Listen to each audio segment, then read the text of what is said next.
Y el tema que trabajaremos el día de hoy será el de negociación laboral en tiempos de crisis, como ustedes pueden ver en su presentación. Bueno, ya esta presentación ya de la diapositiva de la presentación ya Juan hizo la presentación adecuada. Pasemos a la siguiente filamina, que empezar primero con un marco general del tema que tratamos, ¿no? Porque hay que apuntar que no solamente el tema de la negociación con el trabajador para hacer frente a la crisis está asociada solamente a normas especiales que han sido promulgadas durante el tiempo de la pandemia, durante el estado de emergencia, sino que hay un marco general, ¿no? Involucrado, que fuera de especiales que se han ido dando, se puede aplicar de manera supletoria o se podrían haber aplicado, digamos, en defecto de la normatividad específica, ¿no? Que, digamos, ha ido incrementándose, ha ido fortaleciéndose con el paso de los días de los que viene durando este estado de emergencia, ¿no? Tenemos un marco legal específico que ha venido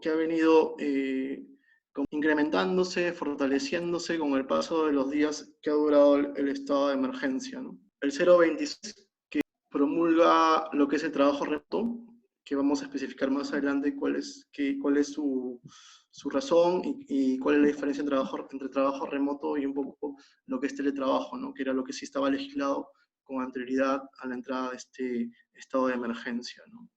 Porque el 14 de abril se emite el decreto de urgencia 038-2020, que es el decreto de urgencia que va a permitir la suspensión perfecta, pero que también habla de medidas alternativas que de alguna manera señala pueden ser utilizadas o deben procurarse por parte del empleador antes de acudir a una suspensión perfecta. Y posteriormente el 21 de abril viene la reglamentación de este decreto de urgencia 038, en el cual ya establece de qué manera las partes deben realizar esta negociación y propone de manera ejemplificativa algunos acuerdos, convenios que pueden ser celebrados para poder evitar de alguna manera llegar a la suspensión perfecta, ¿no?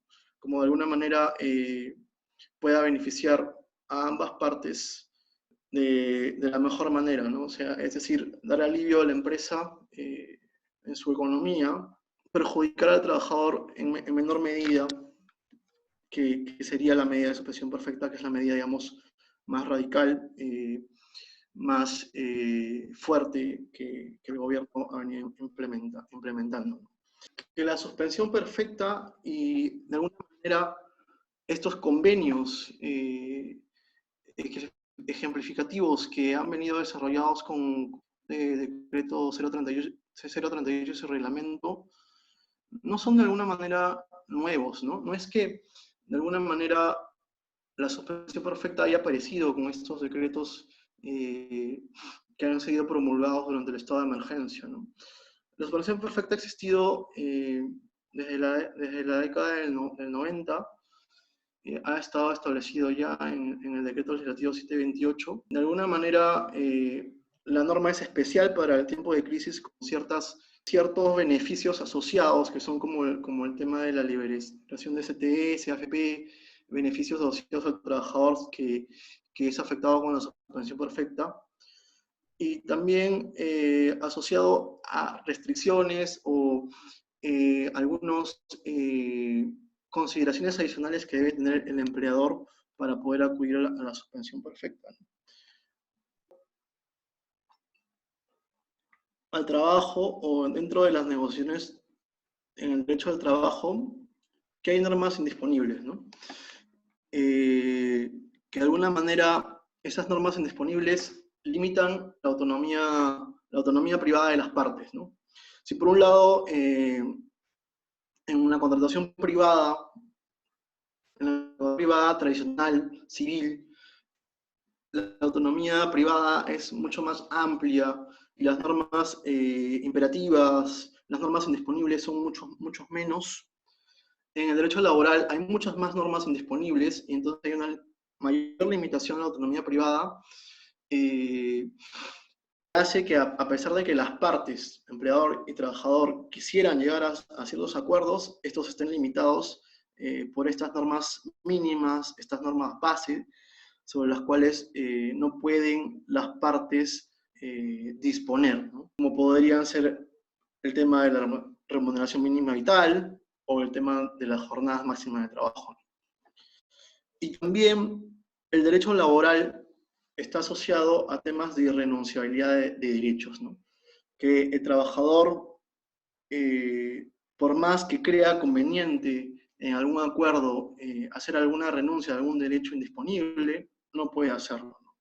Es una limitación a la autonomía privada del trabajador que de alguna manera, dentro de esa función de protección que tiene el derecho laboral con el trabajador, hace que haya ciertos derechos que sean irrenunciables, ¿no? Un componente que es importante dentro de las negociaciones, en los que no voy a hacer mucha profundidad, en la medida de que una disertación sobre derecho individual más no derecho colectivo, es la posición que tienen los sindicatos dentro de la relación laboral, ¿no? Si bien ya hemos dicho que el derecho laboral busca el equilibrio de fuerzas entre el trabajador y el empleador, el derecho colectivo va más allá, ¿no? El derecho colectivo busca un mayor equilibrio aún entre los trabajadores, los empleadores, ¿no? Buscando de alguna manera que esa brecha de fuerzas que hay dentro de las relaciones laborales sea equilibrada para buscar una negociación que beneficie a ambas partes sin prestarse, digamos, a algún abuso de poder por parte del empleador, ¿no? Y por eso, bueno, con empresas más grandes, con más poder, dentro de los requisitos del derecho colectivo, surge la posibilidad de representación de los trabajadores y de derechos del surgimiento de derechos colectivos que van asociados al surgimiento de sindicatos que buscan, digamos, esa negociación más equilibrada entre empleadores y trabajadores. ¿Cuáles son las medidas que se han venido promulgando y que hoy ya de manera más completa ya la regulación, no sabemos que si está terminada toda la regulación o van a saliendo normas, porque diariamente vienen saliendo otras normas que hacen de manera más restrictiva la posibilidad de afectación con alguna de estas medidas, pero al momento, digamos, este es el panorama que tenemos hoy en día para hacer frente al COVID-19, ¿no? Dentro de las relaciones laborales, ¿no? En principio, ya adelantamos que la primera medida iba por el trabajo remoto y la licencia con goce compensable. En algún momento, al inicio de este tiempo de crisis, eran las únicas medidas posibles. Si era la posibilidad de trabajo remoto, si es que era posible por la naturaleza del puesto, ir a optar a trabajo remoto, y si no era posible por la naturaleza del puesto, teníamos que ir a licencia con goce compensable, ¿no? Es recomendable, debe establecerse qué personal va a ser afectado con la medida, ¿no? Debe establecerse de manera objetiva y legalmente debe ser sin discriminación de las posiciones. Es decir, debemos de alguna manera planificar la negociación y poder hacer un ejercicio de análisis de toda la plantilla para ver qué posiciones deben ser afectadas, ¿no?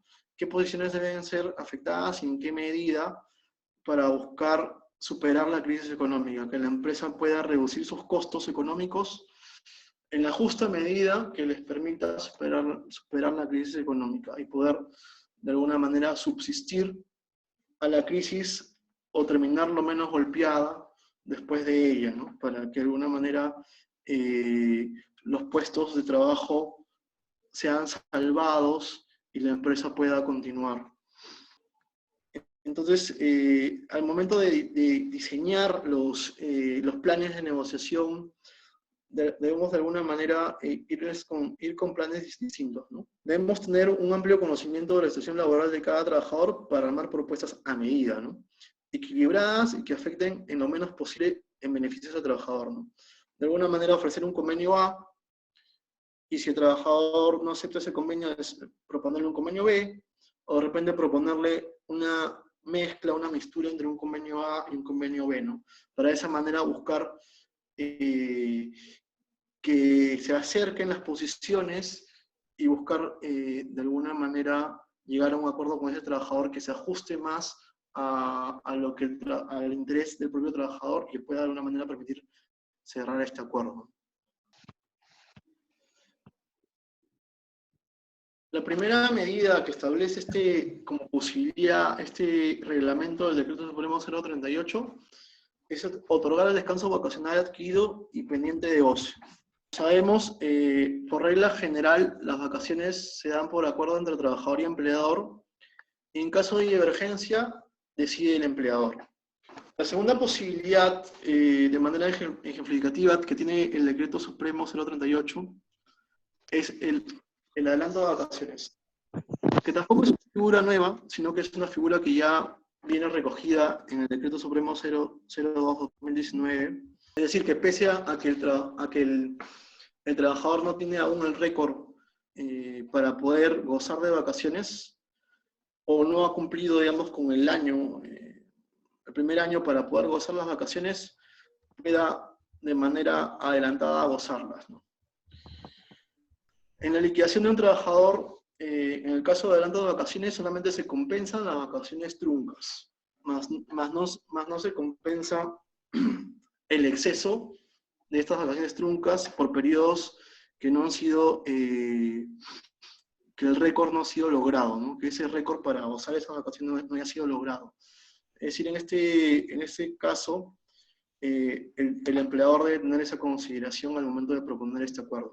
La siguiente posibilidad es la reducción de remuneración, ¿no? En este caso, la jornada se mantiene, o sea, en este caso el empleador requiere, ¿no?, que el trabajador cumpla la jornada completa, pero requiere de parte del trabajador una reducción de remuneración que permita ese alivio económico, ¿no? Finalmente, el reglamento del Decreto Supremo establece la posibilidad de acudir a otras medidas, ¿no? A otras medidas que sean recogidas en la legislación general y que guarden la finalidad del decreto 038, que sería buscar la preservación de los puestos laborales y la preferencia porque el trabajador siga percibiendo remuneraciones, ¿no? ¿Qué formalidades hay respecto a la formalización de estos acuerdos? El decreto 011/2020 señala que los acuerdos pueden ser por escrito o por medios virtuales. Sabemos que en este tiempo en el cual la mayoría de trabajadores están en casa, es difícil lograr el acuerdo escrito, ¿no? Entonces la posibilidad que da la norma es la posibilidad de acudir a medios virtuales de suscripción de los acuerdos, ¿no? Para ello se establece la posibilidad de utilizar la firma electrónica o la firma digital. La firma digital está regulada de manera anterior a ese estado de emergencia, ¿no? En esta negociación no puede afectarse los derechos sindicales ni puede haber actos de discriminación. En estas medidas sí pueden ser incluidos la población con factores de riesgo. La población con factores de riesgo son los de más de 60 años o que puedan ser aquejados con enfermedades como la hipertensión, enfermedades cardiovasculares, cáncer, diabetes u otras enfermedades asociadas que pongan en más alto riesgo a estas personas de contraer el COVID-19, ¿no? Estas personas sí pueden ser afectadas por estas medidas alternativas, ¿no? La pregunta, ¿a personas con discapacidad y a familiares de personas con discapacidad se les pueden aplicar medidas alternativas? Gracias, Jeremy, y esperamos tenerte nuevamente pronto por acá. Gracias a todos y nos despedimos. Por favor, mantengan el distanciamiento social.